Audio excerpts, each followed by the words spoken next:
नमस्कार, मी प्रियांका पाटील. आपण पाहत आहात राष्ट्रीय लोकराज्य न्यूज, निर्भीड बातम्यांचे व्यासपीठ. आज आपण दिवसभरामध्ये घडणाऱ्या घडामोडींवर नजर टाकूया. राहुरी नगर परिषद विकास आघाडीची सांगता सभा मोठ्या उत्साहात संपन्न. सभेला प्रचंड गर्दी. राहुरीमध्ये माजी मंत्री प्राजक्तदादा तनपुरे यांच्या विकास आघाडीचे पारडं जड. राहुरी तालुक्यातील सर्वात मोठी बातमी समोर येत आहे ती म्हणजे राहुरी तालुक्यामध्ये राहुरी नगर परिषद सार्वत्रिक निवडणूक 2025 विकास आघाडीची सांगता सभा पार पडली. या सभेमध्ये विकासाचे धोरण आखण्यात आले, विकासाचा पंचनामा करण्यात आला. विकास आघाडीच्या उमेदवारांच्या प्रचारार्थ ही सांगता सभा मोठ्या उत्साहात पार पडली. या सभेला प्रचंड गर्दी होती. या गर्दीवरून असे समजते की राहुरी नगर परिषद निवडणुकीमध्ये विकास आघाडीच निवडून येईल असं चित्र पाहायला मिळाले. माजी मंत्री प्राजक्तदादा तनपुरे हे ऊर्जा मंत्री असताना शेतकऱ्यांच्या हितासाठी केलेलं काम आज या सभेच्या चित्रातून पाहायला मिळाले. खरंच प्राजक्त तनपुरे यांनी काम केलं आहे, त्यामुळे आज ही प्रचंड गर्दी पाहायला मिळाली. त्यावेळेस डॉक्टर उषाताई तनपुरे म्हणाल्या की ही माझी शेवटची निवडणूक आहे, त्यामुळे आपली ही विकास आघाडी मोठ्या मताधिक्याने निवडून येईल याची मला खात्री आहे. त्यावेळेस मतदारांचा कौल प्राजक्तदादा तनपुरे यांच्या बाजूने पाहायला मिळाला. राहुरी नगर परिषद विकास आघाडी सध्या राहुरी तालुक्यामध्ये जोमाने काम करत आहे, त्यामुळे विकास आघाडीच निवडून येईल असं चित्र या सभेतून पाहायला मिळाले. यावेळी सर्व पदाधिकारी या सभेसाठी मोठ्या संख्येने उपस्थित होते. पाणी, शिक्षण, रस्ते, लाईट या सर्व गोष्टी, या मूलभूत ज्या गोष्टी आहेत या सर्वसामान्य माणसाला आपल्याला लागत असतात. अन्न, वस्त्र, निवारा ह्या गोष्टींचा तसं जर पाहिलं तर मोठ्या वर्गामध्ये ह्या गोष्टी फार किरकोळ असतात, परंतु जेव्हा आपण ग्रामीण भागात राहतो त्यावेळेस ह्या गोष्टी आपल्यासाठी फार महत्त्वाच्या असतात. उदाहरणार्थ आपल्या मुलाला एखाद्या माणसासाठी ॲडमिशन घ्यायची असते, आपल्या घरात लाईट नसतो, आपली पाण्याची सुविधा नसते, तर ह्या सर्व गोष्टी सोडवण्यासाठी स्थानिक माणूस असणं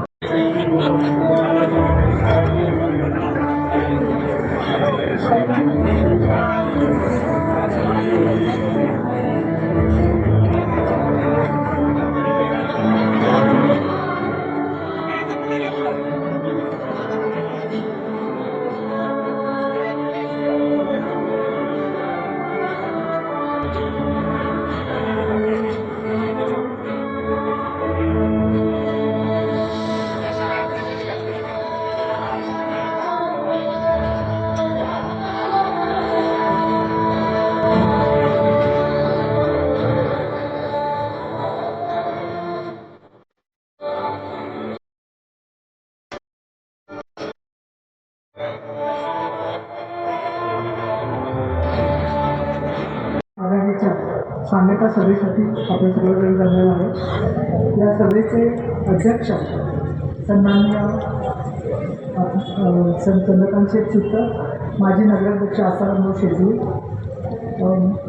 बाबूराव बापूजी तनपुरे, कारखान्याचे चेअरमन अरुणसाहेब तनपुरे, माजी मंत्री प्राजक्त तनपुरे, त्याचप्रमाणे चाचा Tanpure, doctor Bhairav, doctor Mehtre, doctor Kulkarni आणि नगराध्यक्ष पदाचे उमेदवार बाळासाहेब मोरे आणि आमचे सर्व उमेदवार 24 सर्व उमेदवार सुजाताताई तनपुरे, सोनाली तनपुरे आणि उपस्थित सर्व बंधू आणि भगिनी.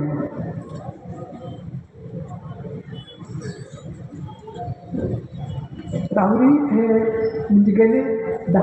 गेल्या 20 वर्षामध्ये आपण सर्वांनी मला भरपूर प्रेम दिलं आणि 20 वर्ष या नगरपालिकेत सेवा करण्याची संधी दिली. त्यातले 10 वर्ष मी नगराध्यक्ष म्हणून काम केलं आणि 10 वर्ष नगरसेविका म्हणून काम केलं. मार्गदर्शक आदरणीय चंद्रकांत शेठ चित्तर, व्यासपीठावर उपस्थित असलेले डॉक्टर तनपुरे साखर कारखान्याचे चेअरमन अरुणसाहेब तनपुरे, चाचा तनपुरे, सर्वच या ठिकाणी वेळ थोडासा कायमच मला कमी मिळतो, आज देखील संपत चाललाय. सर्वच या ठिकाणी मान्यवर, व्यासपीठ, राहुरी शहराच्या कानाकोपऱ्यातून, वाड्या वस्त्यावरून आलेले सर्व कार्यकर्ते, सर्व मतदार बंधू आणि भगिनींनो, आज आपल्या प्रचाराचा शेवटचा दिवस आहे आणि उद्या मतदान होणार आहे. मी माझ्या भाषणाला खरं सुरुवात करण्याच्या अगोदर आपलं इथे एक पाठिंबा आलेला आहे.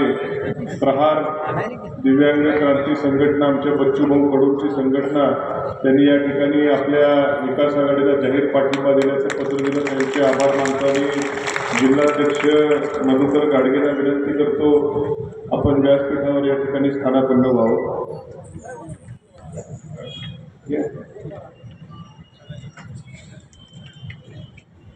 त्याचबरोबर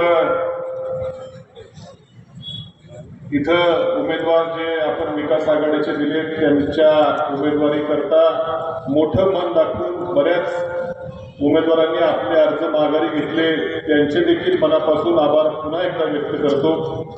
नगराध्यक्ष पदासाठी देखील डॉक्टर अंगराज पवार असतील, ॲडव्होकेट राहुल बर्डे, नामदेव पवार, या सर्वांचं देखील मनापासून आभार व्यक्त करतो. आपण मोठं मन दाखवलं आणि इथे सर्व उमेदवार आता उद्या मतदानाला सामोरे जाणार आहेत.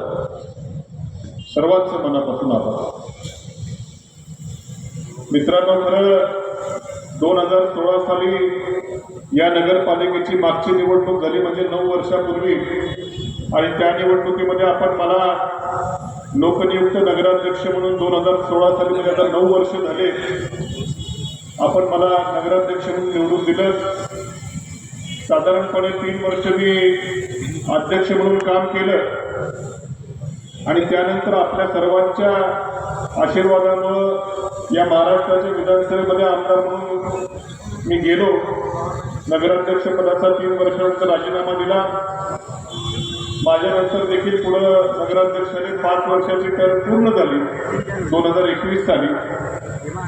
2021 सालीच खरं इथं निवडणूक होणं अपेक्षित होतं, पण त्यावेळी आपल्याला माहिती की करोनाचं संकट होतं. करोनामध्ये गर्दी करता येत नव्हती म्हणून निवडणुका थोड्या पुढे गेल्या आणि त्यानंतर पुढं घेत जात राहिलं या त्या कारणानं. आणि तब्बल 2021ला होणारी निवडणूक ही आता 2025 साली होती. 4 वर्ष या शहराला नगराध्यक्ष नव्हता. 4 वर्ष या शहराला एकही नगरसेवक नव्हता. 4 वर्ष या 24 नगरसेवक आणि 1 नगराध्यक्षाचे अधिकार हे महाराष्ट्र सरकारच्या एका अधिकाऱ्याकडे होते. नगरपालिकेमध्ये एखादं काम करायचं असेल तर सभेमध्ये ठराव करावा लागतो. बहुमताने ठरावावर चर्चा होते किंवा अमुक रस्ता करायचा तर उद्या भूमिगत गटर करायचा तर रस्ता नंतर करा, अशी सांगोपांग चर्चा होते. आणि कोणतं काम आवश्यक आहे, कोणतं काम आवश्यक नाही, एखादं काम चालू आहे तर ते व्यवस्थित चाललंय का नाही चाललंय याची सांगोपांग चर्चा होते आणि मग ते काम मंजूर होतं. पण मात्र या 4 वर्षामध्ये हे सगळे अधिकार या राज्य सरकारने नेमलेल्या एका अधिकाऱ्याकडे असल्या कारणानं कोणतं काम घ्यायचंय, काय घ्यायचंय, काय नाही घ्यायचंय, सगळे अधिकार या एका अधिकाऱ्याकडे होते. आणि मग 4 वर्ष या शहरातील नागरिकांचे जे प्रतिनिधी आहेत नगरसेवक, ते नसल्या कारणानं कामाची घडी काहीशी विस्कटली गेली. कारण मित्रांनो, आता आमच्या विरोधी गटाच्या प्रचार सभेला बाहेरून लोक येतात. मला वाटतं इथे सगळे आपले स्थानिक मंडळी, इथं कोणी तुम्हाला बाहेर त्या ठिकाणी दिसणार नाही. बाहेरून लोक येतात आणि एकच द्यायला बघतो, काय 40 वर्ष दत्ता, काय बदल झाला, काय नाही. अरे इथं बसल्या बसल्या सांगू शकतो, हे कॉम्प्लेक्स 40 वर्षापूर्वी नव्हतं, हा रस्ता 40 वर्षापूर्वी नव्हता, हे मागचं कॉम्प्लेक्स हे 40 वर्षापूर्वी नव्हतं. काय सांगावं तेवढं एकदा सांगितलंच पाहिजे. 2016ला आमच्या ताब्यामध्ये सत्ता असताना आणि साधारणपणे 21-22ला जेव्हा महाविकास आघाडीचं सरकार गेलं 2022 साली, त्यानंतर एका अर्थानं भारतीय जनता पक्षाची सत्ता या नगरपालिकेवरती आहे. कारण सरकारने नेमलेला अधिकारी आहे, तो सरकारचंच ऐकत असतो. पण आमच्या कारकिर्दीमध्ये जी काय कामं झाली, सारखं सांगितलं तर काय काम झालं, काय नाही झालं, अमुक नाही झालं, तमुक झालं.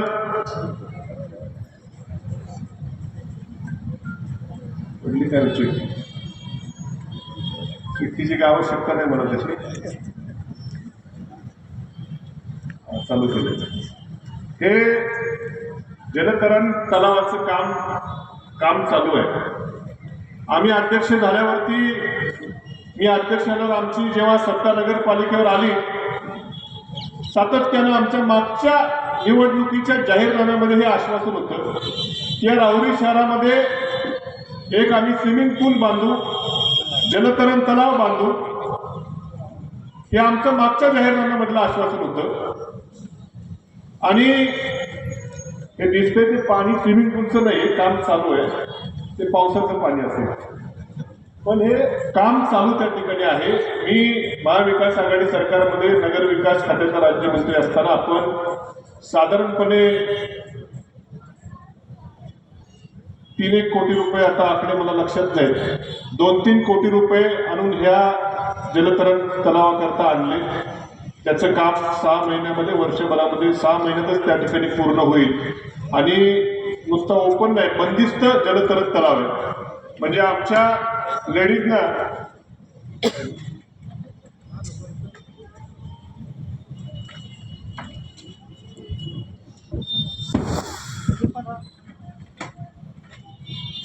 आमच्या माता भगिनींना देखील या स्विमिंग पूलमध्ये व्यवस्थितपणे, सुरक्षितपणे याचा लाभ घेता यावा म्हणून हे बंदिस्त स्विमिंग पूल आहे. काही असं उंच भिंतीने तर वरती बंद असणार, जेणेकरून आमच्या लेडीजला देखील याचा व्यवस्थित उपयोग करता येईल. त्याच्याकरता आणखीन 1-1.5 कोटी रुपये आपण जास्त वाढवले होते की काम आमच्या महिला भगिनींचा विचार करून.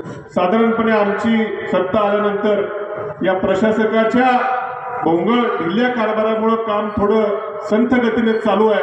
खरं तर आतापर्यंत व्हायला पाहिजे होतं, पण आमची सत्ता आल्यानंतर 6 महिन्यामध्ये ठेकेदार इंजिनियरला जरा टाईट करून हे काम 6 महिन्यामध्ये या स्विमिंग पूलचं उद्घाटन त्या ठिकाणी तुम्हाला बघायला मिळणार. त्याचबरोबर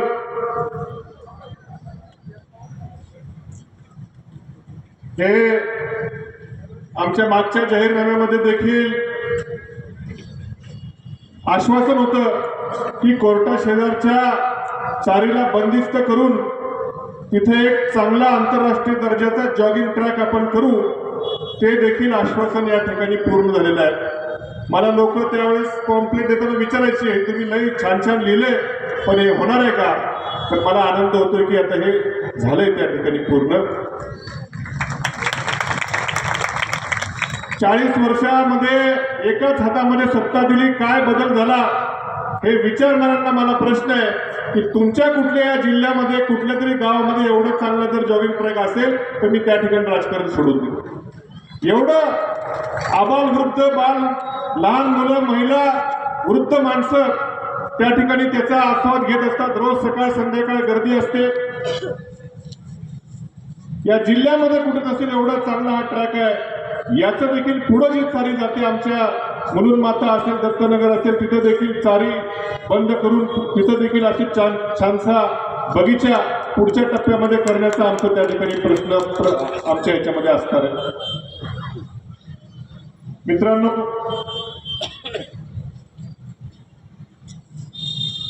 भूमिगत गटार योजना,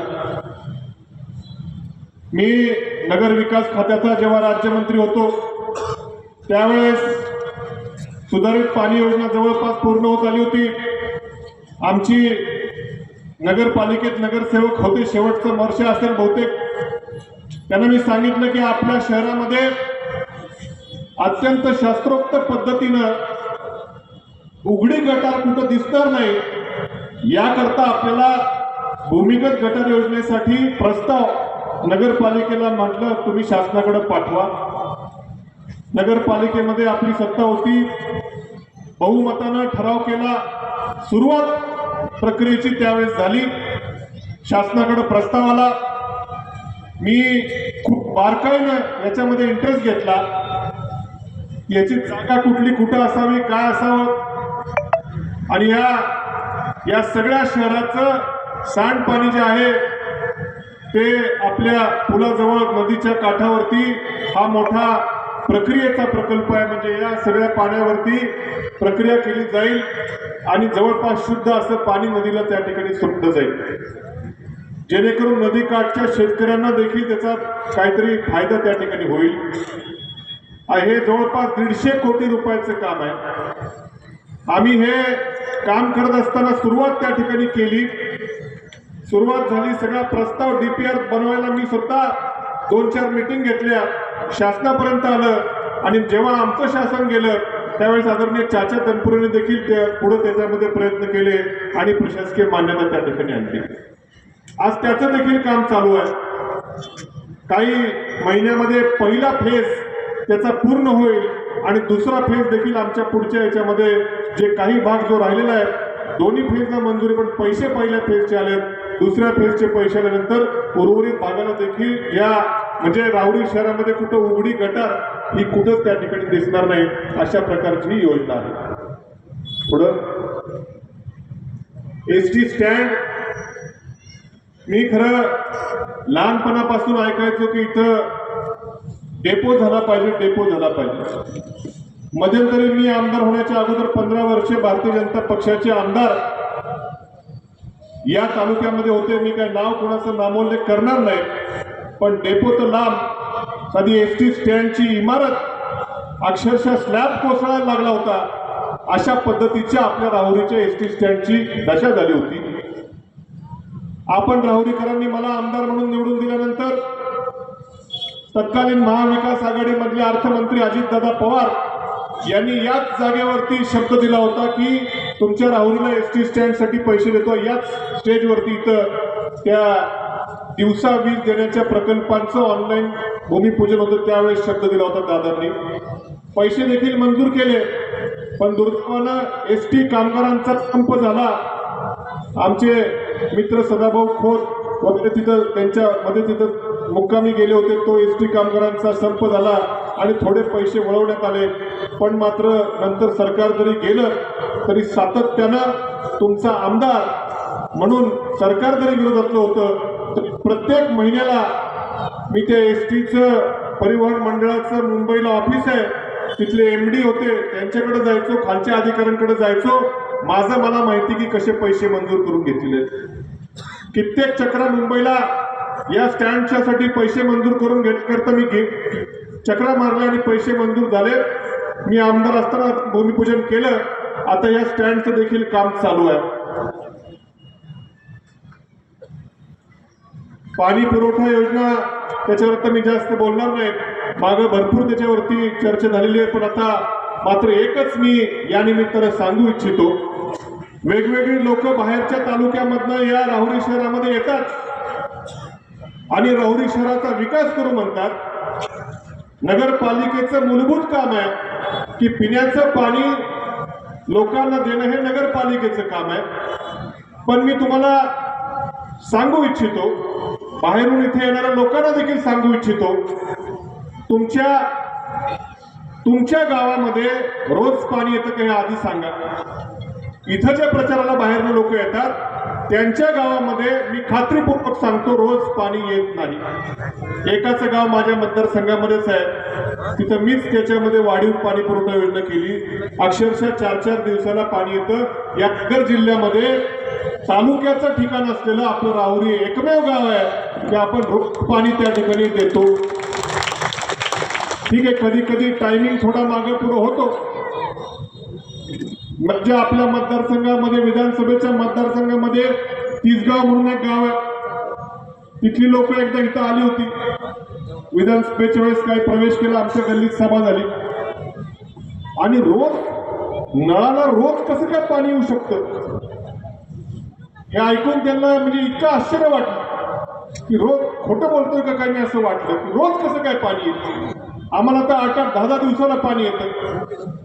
पण हे प्रयत्न पूर्वीपासून नगरपालिकेने हे काय आजचा विषय नाही, सातत्याने पूर्वीपासून नवीन नवीन योजना आपण राबवत गेलो, व्यवस्थित पालिकेचा कारभार केला, म्हणून खरं तरी आज हे शक्य आहे. त्यामुळे देखील आणखी मी म्हणत नाही की सगळं काय आलबेल आहे. काही कधी पावसाळ्याच्या दिवसामध्ये धरणावरती लाईट जाते, बऱ्याचदा पावसाळ्याच्यामध्ये वादळ आलं की लाईट गेली की धरणावरती लाईट गेली की पाणी येत नाही, आणि कधी मागं पुढं होतं. भविष्यात निश्चित त्याच्यावरती देखील आम्ही काम करायचा प्रयत्न करू, हा शब्द आपल्याला या निमित्ताने देतो.